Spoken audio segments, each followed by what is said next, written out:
can't stop thinking about it. Well, maybe we shouldn't talk about it. The 1980s were undoubtedly considered the golden era of B-horror movies, films that thrived with low budgets and limited production value and showcasing nudity and gore in high volumes. These movies were typically demoted to VHS shelves or late-night cable premieres. Such movies diverted mainstream censorship, defying boundaries and violence with gleeful attempts, and it became all the rage. Names including Chopping Mall, the Slumber Party Massacre, and sorority babes in the Slimeball Bolorama reached cult status. Directors like Frank Henenlotter and Tobe Hooper became icons and made some of the classics of midnight movie experiences to thrill the audience. These movies were classified under the NSFW category, and such movies were not only cinematic representations of bloodshed and nudity, they also challenged different taboos. Today, we're going to share 15 NSFW 80s B-horror flicks with you, so stay tuned and enjoy the journey, and don't forget to hit the like button and share this video with your horror fan friends.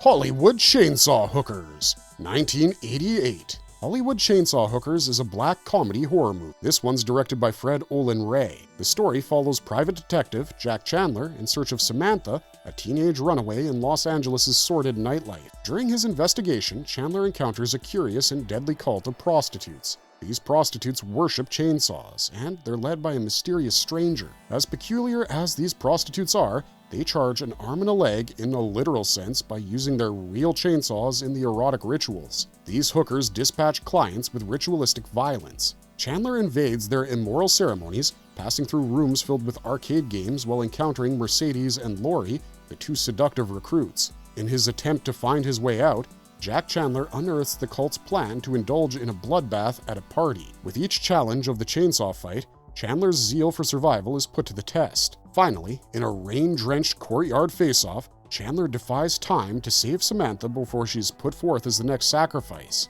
The chainsaw duel helps build a climactic scene that prompts a sequel that remains unmade. As scary as it is, the tagline of the film read, "They charge an arm and a leg," which is kinda jokes. The film opens with the warning, the chainsaws used in this motion picture are real and dangerous. They're handled by seasoned professionals.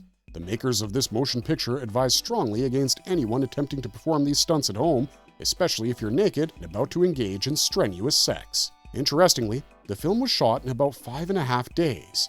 Many of the hookers were real street prostitutes who were employed for the role on location. Upon its release in the UK, the censor board forced the makers to drop the word chainsaw. Finally, it was released as just Hollywood Hookers. The cast includes names like Linnea Quigley as Samantha, who wins hearts with her role. Also, following the lead, you have Gunnar Hansen as the Stranger. He's a delight to watch as his presence helps heighten the appeal of the movie. Upon its release, this movie was greeted with mixed reactions. While some praised Fred Olen Ray's take on horror spoof traditions, others criticized the film for lacking a well-structured narrative. All in all, due to the diverse reception, the film has achieved a cult fan following. From midnight screenings to home video collectors, this has been a tongue-in-cheek hit ever since its advent, thus helping the movie seal its place on our B-movie list. This film earns its place on the list due to its amalgamation of horror, comedy, and also exploitation. The use of real chainsaws widens the cinematic excellence. The shooting schedule sets an example of the DIY spirit of cult cinema. In spite of low-budget effects, the film lives up to its promise and delivers a class-apart result. A Night to Dismember, 1983. Directed by Doris Wishman, A Night to Dismember is the next movie on our list. The cast includes names like Samantha Fox, Diane Cummins, Michael Gordon, and many more. It's a slasher horror film. The story is based on the Kent family, which is believed to be cursed with a past of gaudy murders and killings. The film opens with Bonnie Kent being killed by an axe. Her sister Susan is the murderer. Later, Susan accidentally kills herself as well. On the other hand, Lola, who's the wife of Broderick Kent, is found to be murdered. Broderick finally confesses to committing the heinous crime before committing suicide. The central character, Vicky Kent, is released from a mental asylum after recovering from her homicidal attempts. The home she returns to is a dysfunctional one. A cured Vicky is not well received by her brother and sister, Billy and Mary, respectively. Soon after her return, brutal killings start taking place. Vicky tries her best to get accustomed to her family and the members, but it's not as easy as it sounds. Vicky is haunted by hallucinations and also suspicion. As she tries to reach out to her ex-boyfriend Frankie and reconnect with him, he's mysteriously killed along with his new girlfriend. With bodies piling up, all suspicious fingers point at Vicky. This is due to her past. However, The film keeps the audience hooked till the end. Ultimately, it's revealed through diaries that Mary, the jealous sister, is the real killer. She's the one who's murdered the family members and accused Vicky. The film closes with Mary fleeing and killing a taxi driver, emphasizing the family's curse. This movie is on the list due to its explicit visualizations of adult content. This movie is also packed with scenes of heinous murder and stabbings. The editing of the movie, the visuals, and the bloodshed offer a rare sense to the movie. With all of this combined, this movie earned its place in NSFW cinema. Cafe Flesh, 1982. A post-apocalyptic cult science fiction movie directed by Steven Sayadian is the next on our list. This film is set in a post-apocalyptic future. As a result of a nuclear apocalypse, 99% of the population that managed to survive became sex negatives. They cannot engage in sex as they're infected by radiation. The few survivors that form the sex positive are dragged onto the stage where they have to perform in bizarre sensuous shows. The shows are conducted at Cafe Flesh. This cafe is the prime setting of the movie. It's a nightclub that's run by a savage and sarcastic host.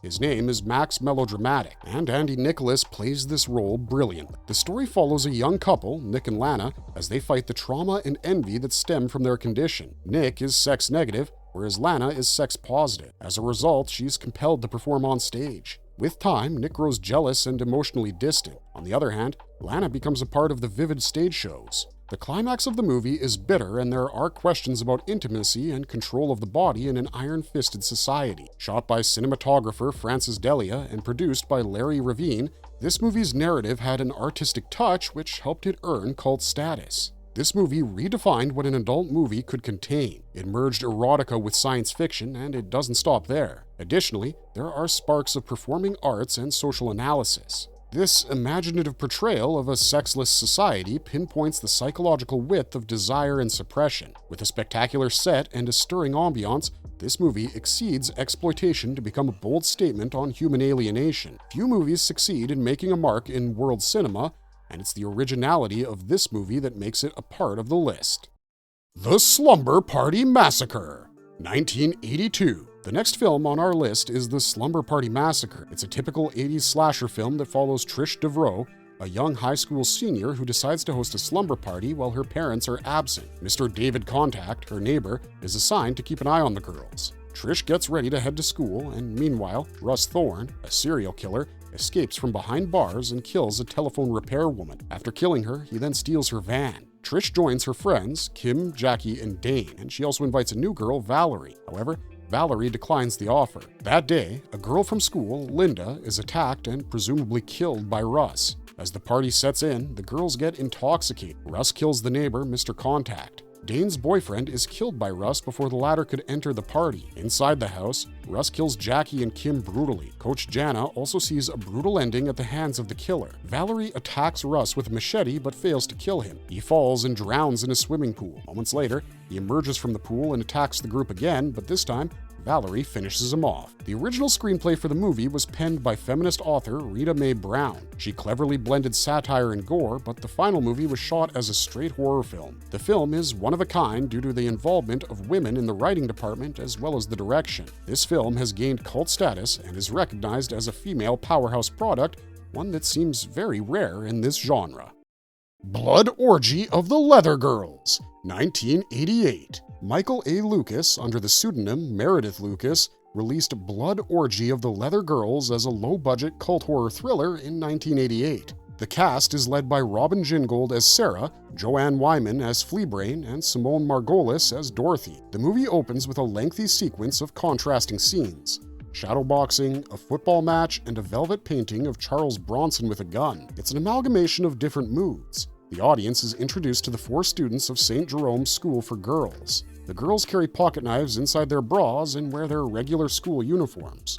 But they also wear leather jackets on top of their uniforms with band names. One fine morning, the 4 girls skip classes and have some alcohol. They go on a spree, terrorizing the men of the town. Each of the girls targets a local person who represents hypocrisy and patriarchal abuse. The men who make it on the list include an immoral teacher and an avaricious mechanic. To carry out the killings, the girls use knives and chains.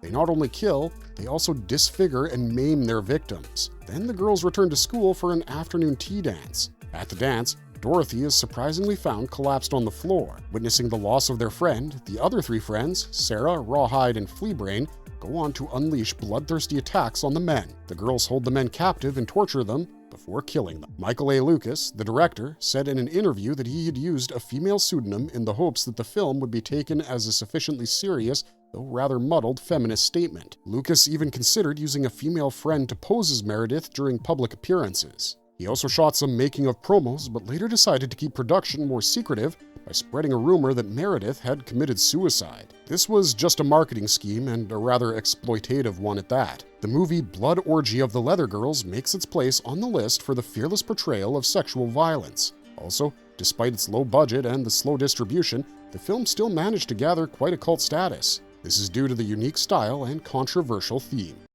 Nightlife, 1989. An American zombie film, Nightlife, is the next film on our list. This film is an American zombie comedy that's directed by David Akomba. The film revolves around a high school nerd named Archie Melvin. The film follows Archie, a teenager who's busy dumping scraps from his uncle's mortuary, where he works to support his education. There, he comes across high school athletes John and Rog, accompanied by their respective girlfriends, Roberta and Joni. They've trespassed onto the property in their car. This trespassing leads to a conflict between Archie and the two boys. However, Roberta shuts them down by accusing John of bullying. It's when the bullies die in a car crash that tragedy strikes. That night, the bodies of the 4 teens are brought to the mortuary. Late into the night, a lightning storm resurrects 4 of the dead teens as zombies. The zombies go on a riot, slashing a repairman and terrorizing Archie. Archie luckily escapes and reaches the garage where his friend Charlie works. He learns of her heartbreak. In the meantime, both Charlie's boyfriend and Uncle Verlin are killed, along with some police officers who try to stop the zombies from speeding. Archie and Charlie flee the garage and take refuge in another building. There, they attempt to trap the zombies in a furnace. Roberta is killed by Charlie with an axe to the head. The other zombies are slowed by the fire. They get into another conflict on a train bridge where John is ultimately killed by a train. Strangled between the zombies in a stolen police car and an approaching train, Archie and Charlie jump for their lives into the water beneath the bridge, but Archie is seized and brought to a graveyard by Rog and Joni. Charlie, on the other hand, despite being unable to swim, rescues Archie from the 2 zombies who are killed in the process. Later in the morning, as the teens reflect on the happenings, Archie inquires about Charlie and how she managed to swim without drowning. Charlie takes the opportunity and jokingly replies that she did drown and is a zombie, petrifying Archie. To ensure, he checks her body heat and gives a sigh of relief. The actors include Scott Grimes playing Archie Melville, John Astin as Uncle Verlin, and Cheryl Pollack as Charlie. Originally released in the US in January 1991, this movie went on to become a Halloween cult favorite with its amalgamation of horror and humor. The movie is also credited with an alternate name, Graveyard Misdemeanors. Now, that name does reflect B-movie cult status. The Caller, 1987. The Caller is a mystery thriller film that stars Malcolm McDowell and Madeline Smith in lead roles. In the beginning, the film appears to be a regular story where a man wishes to use a girl's telephone, but things aren't as simple as they seem. A man, the caller, joins a woman, the girl, in a forest chamber. The caller informs the lady that his car has broken down in the woods. He needs to use her telephone. Conversations brew between them and quickly turn into a duel. The caller begins to dig into the girl's past. The girl starts questioning the man's need to arrive and tries to find out about his original identity. The girl claims that she's the one who's caused the accident so that she can entice the man, then eventually kill him. The man makes himself known as a police officer. He further adds that he's in charge of investigating if the woman has killed her family. Neither of the tales suffice. At the climax of the movie, it's revealed that the situation is actually a designed weekly experiment. Here, points are awarded to the girl for finding any defect in the story of the caller. Once 50 points are obtained, which is next to impossible, the participant is free to go from the experiment. As a result of an argument, the caller is attacked by an electrical outlet. This attack reveals the original robotic endoskeleton of the caller. The caller also disclosed that 1,000 parents are part of the experiment. They're separated from their children until the experiments are over. As the girl runs into the woods for safety, she's distracted by the sound of her child's voice. A new caller appears and takes the experiment forward anew. Interestingly, the whole movie stars just 2 actors. This helps lend a stage act ambiance to the film. Director Siedelman was nominated at Misty Fest in the year 1987. The movie thrives on minimalism and secrecy. It just didn't have a lot of actors to drive the narrative forward. 2 actors were enough to do that. The constant tension between Malcolm McDowell and Madeline Smith provides moments of power exchange. The act of verbal seduction, including gaslighting and heavy insults, sets an erotic tone and is cleverly awakening. In a time of overly erotic movies, the cerebral and questioning attitude makes this movie stand out. Satan's Blade, 1984. Next on the list is Satan's Blood, a slasher film directed by L. Scott Castillo. The story goes, in May of 1981, two female bank robbers, Ruth and Trish, escape after killing two bank tellers. They take 50 grand with them and stay at a cabin resort in the snow-capped mountains. There they wait to meet their partner, George. While waiting, Ruth shot Trish out of sheer greed. She has the same plan of action against George, but is instead stabbed to death from behind by an unseen attacker. Ben, the local sheriff, reports the situation and discovers the bodies. The next day, two newly wedded couples arrive at the resort. They were there to celebrate Tony's graduation from law school and also his qualifying for the bar exam. At the same time, a group of college girls also reach the spot. Despite being warned of a mysterious, murderous man coming up from a nearby lake, the college group decides to take a room. At night, one of the college girls, Stephanie, gets a nightmare where she sees a man murdering her along with the others. The next day, Stephanie meets Tony on the lake and spends the afternoon with him. That same night, an unseen stranger enters the girls' cabin and kills each of them by stabbing. Stephanie goes back to Tony's cabin, which the killer eventually breaks into and murders everyone except for Stephanie. She was saved as she hid herself under a bed. The next morning, Stephanie comes out of the room and meets Sheriff Ben. Ben happily embraces her, but he had other plans. He stabs her in the stomach and admits to a dying Stephanie that he wanted the money. He also gives an alternate explanation that he's possessed. He brings out a knife that's actually a talisman. Stephanie runs back into the cabin, but unfortunately, Ben is swift enough to chase her down the staircase. He brings her down to the floor and stabs her. After that, he drops the knife in the lake. After this incident, a hand rises from the lake and throws out the knife. The blade gets stuck in the side of a tree. The story ends with a hiker finding the knife and taking it with them. The movie is a product of slasher horror mixed with adult content. The steamy sequences, cruel murders, and the eeriness of the whole thing makes this film a classic 1980s must-watch adult movie. Microwave Massacre, 1983. A low-budget horror comedy, Microwave Massacre, starring stand-up comedian Jackie Vernon, is the story of a middle-aged construction worker named Donald who's overweight. He's frustrated with his wife, who only feeds him gourmet dishes, making them seem classier than they actually are. Seeing his colleagues, Donald longs for simple food, and he doesn't get that. One day, when Donald returns from work drunk, he gets into a quarrel with his wife. In a fit of anger, he kills her with a salt shaker. The next day, after he recovers from his hangover, Donald discovers May's corpse inside the microwave. After the initial horror phase ends, he comes to terms with what's happened and decides to cut up his wife's body into pieces. He wraps the body parts and stores them in the refrigerator. With time, he indulges in actually consuming his wife's body parts in different dishes. He serves them to his colleagues as well. Soon, he starts using human meat in his recipes. Meanwhile, May's sister Evelyn drops in to check on her. When Evelyn finds out about the bizarre incident, she's put inside a closet. With time, Donald decides to cater to a wrestling match. He has a new recipe named Pecking Chick. Roosevelt and Peter find out about Donald's deeds and run away in fear. The story ends with May's eyes glowing orange from the fridge. The film showcases its NSFW features engulfed in humor and misogynistic undertones. This film is an example of an NSFW movie blending sex, nudity, and horror, which keeps it from becoming mainstream cinema. The Stuff, 1985. A satirical sci-fi horror film, The Stuff is directed by Larry Cohen. The story kicks off when a group of quarry workers in Georgia discover a white cream-like matter coming out from the ground. It's sweet in taste and quite addictive. It soon becomes a hit among the consumers. Thus, we welcome a new dessert. It's named The Stuff. With its growing popularity, people grew obsessed, giving up on other foods altogether. An ex-FBI agent, David Mo Rutherford, who's currently employed as an industrial spy, is hired by ice cream companies to investigate. Through his investigation, he discovers the stuff is actually a living, parasitic, and strange organism that takes over the minds of the consumers. In turn, these consumers become zombified. Rutherford, without wasting any more time, teams up with Jason, whom the former had saved. Together, they destroy the item before it harms anyone else. The Stuff wins a spot on our top 15 list for its disturbing images of people melting, with a touch of satire on the mindless consumption of items. The parasitic attacks shown in this movie are beyond the boundaries of a safe watch.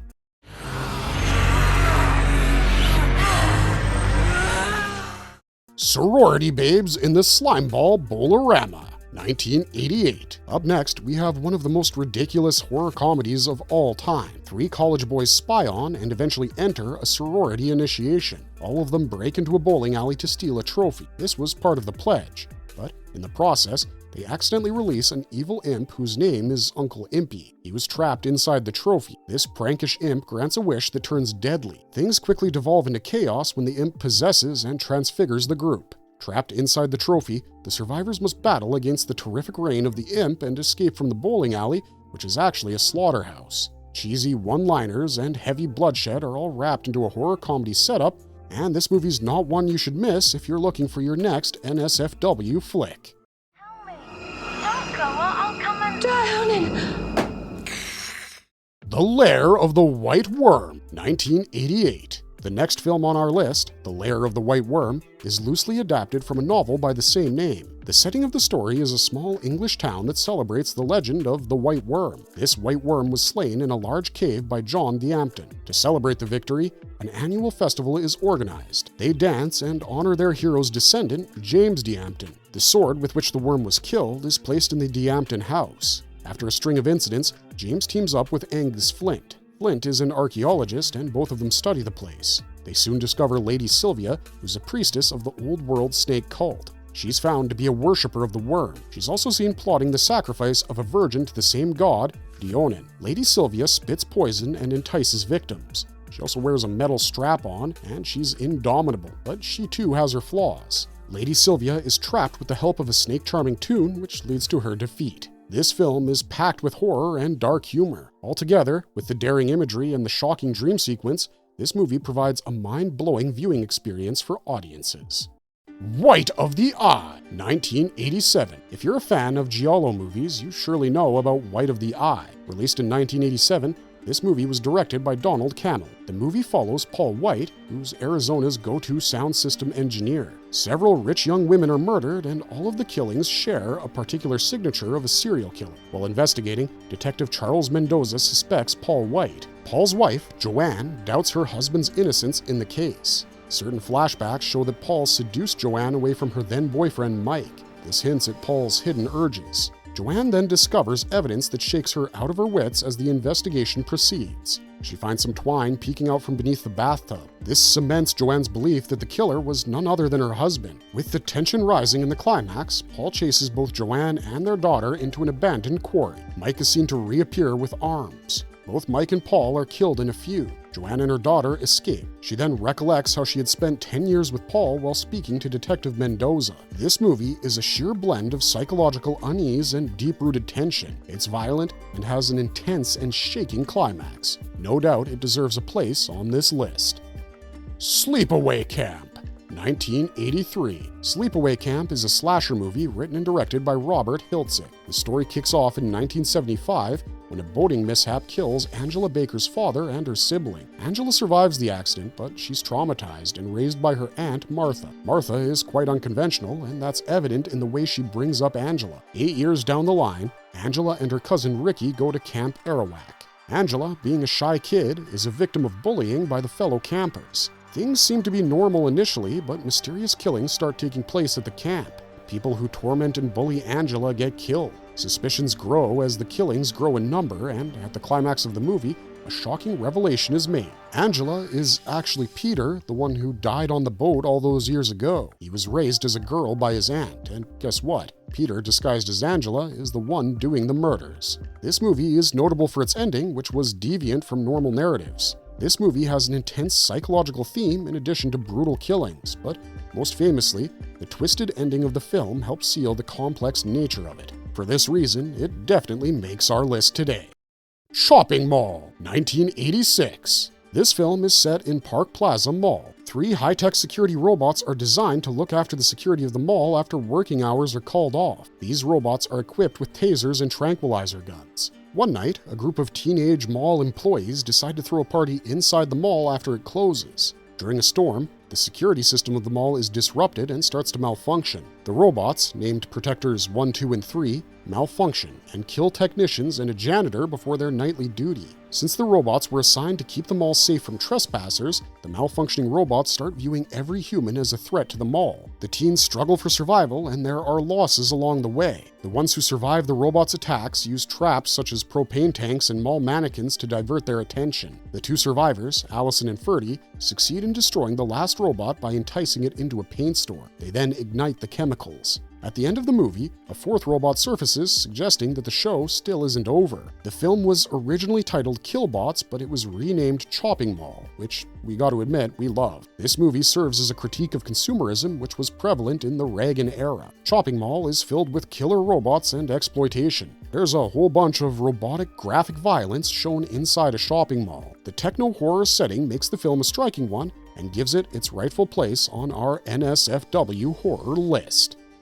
Marvelous verdicts! There you have it, a list of the top 15 NSFW horror movies. The horror genre is a favorite among young adults and regular adults alike. These movies tend to have gripping storylines that keep you alert at every turn. In fact, the movies on this list kinda help to create a genre of their own. It's amazing to see how these 80s movies continue to hook people more than when they were initially released. Even though most of them began as adaptations from novels, a lot of these movies have evolved like never before. We hope you picked up a new cult favorite or two, and if you did, be sure to like this video, and don't forget to share and subscribe to our channel. Let us know which of these movies tops your list in the comments down below. We're so curious, and we'll see you in the next one.